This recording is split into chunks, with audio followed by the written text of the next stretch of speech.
Hi, we will do a quick recap of what you have learned so far before we go to the next chapters. Okay, and then additionally we'll try and cover the dasas which I mentioned in the previous slide, the details of it.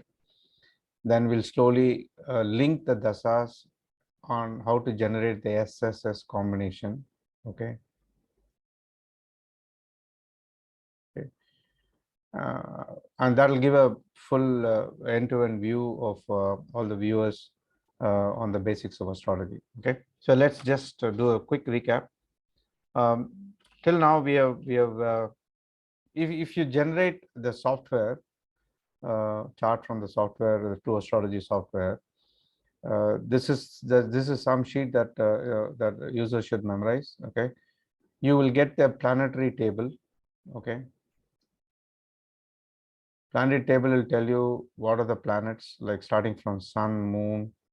It will also give you the triple S combination of each planet. Okay, it will automatically calculate the triple S combination. Then there will be a cusp table. The system will list the cusp table. Okay, depending on the time, place, and date of birth, it'll be 1 to 12. It'll do the triple S combination of all the cusp table. It'll show the basic data I've entered, which is the date of birth, time of birth, place of birth. Place of birth is converted into latitude, longitude for astronomical calculations, and that is also shown here. Then you get the basic chart. You can set it up either South Indian model or the North Indian model. It's up to the users. So the basic chart comes in. Okay, in the basic chart, it tells you where is the cusp. Okay, where is the first cusp, where is the second cusp, where is the third and fourth, where is fifth, 6, 7, 8, 9, 10, 11, 12. The model we are using is Placidus, as I told you, because it is unequal model. So we'll have to, if you will have to choose this so that we get the right chart. The planets degree. So each cusp will have a degree. Okay, it will show the degrees in 3 bifurcations. There'll be a planet in each. Let's say moon is in first. It'll get filled in here. Let's say sun, Rahu is here depending on the time of birth. Then you get Mars. Then you get Jupiter, Saturn here. You get Venus here. Okay. Let's say you get Ketu here. Ketu and Rahu are pairs. Okay. So always they're in the 7th position to each other. So 1, 2, 3, 4, 5, 6, 7. Rahu will be here. Okay. We learned about signs. We know this is a Mithuna sign. This is a Kataka sign. This is a Kanni sign. This is a Tula sign. So depending on the moon where it is positioned, in this particular case it is Mithunam, there will be a star allocated to Mithunam. Which star is allocated to Mithunam, that will be the star lord of the native chart, and this is the Rasi of the native chart. Okay, so you will get all the details in one go. Then there are 2 important elements we still not discussed. It will display a Dasa table. We'll talk about Dasa table later on. The Dasa table is normally divided into, as per the Parasara Hora, there are only 4 dasas are important. Okay, this is Dasa, Bhukti, Antaram, Sukshamam. But I think Mr. Kuller introduced this final lot called the Prana lot, which I have seen some relevance in most of the predictions. So the software will tell you it divides into first lot. The first row of the Dasa lot has got significance at the time of birth, and we'll cover what it means. What is the first row of Dasa lot at time of birth? How does it get calculated? Okay, and this is your native signature. At the time of birth, it will tell you what is your planetary table, what is your cuspal table. It will give you the data, what you have keyed in. It will give you the sign lord, the sign chart at the time of birth. It will also start giving the Dasa lord from the start of birth. Okay, and then the system has got a feature to, if you if you do open the chart today, then dasa will start from today, and this dasa keeps moving, and I'll explain how the dasa keeps moving.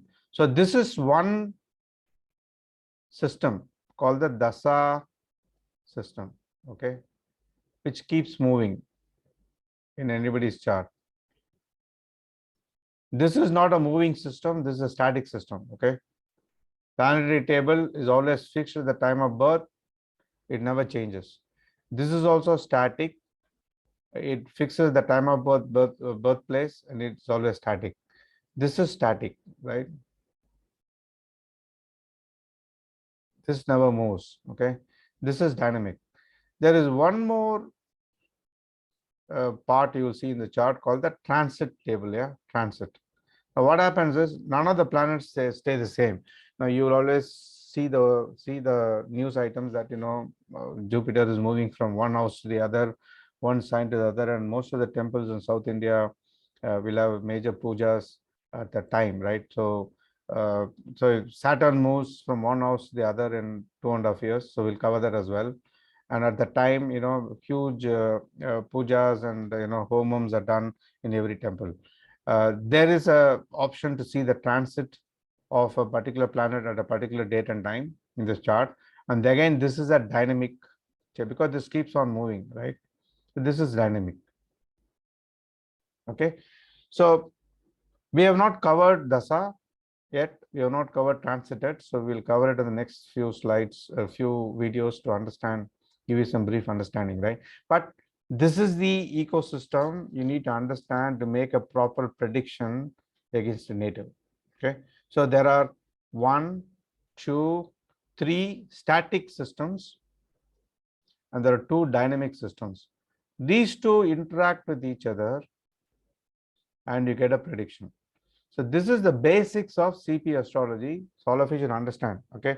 Any astrology, I think, whichever model you go through, whether it's KP or Kuller, you got to use these 3 are mandatory. These 2 are mandatory. Okay. But I think what we have done is we have probably explained now in a better way to the students that why these systems are important. And as I said, these 3 are static, doesn't change, and these 2 are dynamic, always changes because the planets keep moving, and as time goes, okay, dasa change. That is why there is a famous word in Hindi called Kal Chakra, okay, called the time wheel, right? This is the time wheel. This keeps on moving for a particular native. This keeps on moving for a particular native. Every second, this changes, this changes. This doesn't change. So the prediction model is you'll have to match the dynamic model, which is the dasas and the transit, to the static model, which is the planetary table, the cups table, and the sign table, and you'll get the proper prediction. Okay, so this is the basics of CP astrology. So you readers are advised to understand this better, right? And in the subsequent videos, we will cover what is a dasa table, how does the dasa table work, and how does it move forward, and what is the transit table. And we'll also look at how the SSS combination gets filled in, which is some we covered what is SSS in the previous videos, but I'll have to give you some calculation methodology on how they arrive at. Okay. Thank you.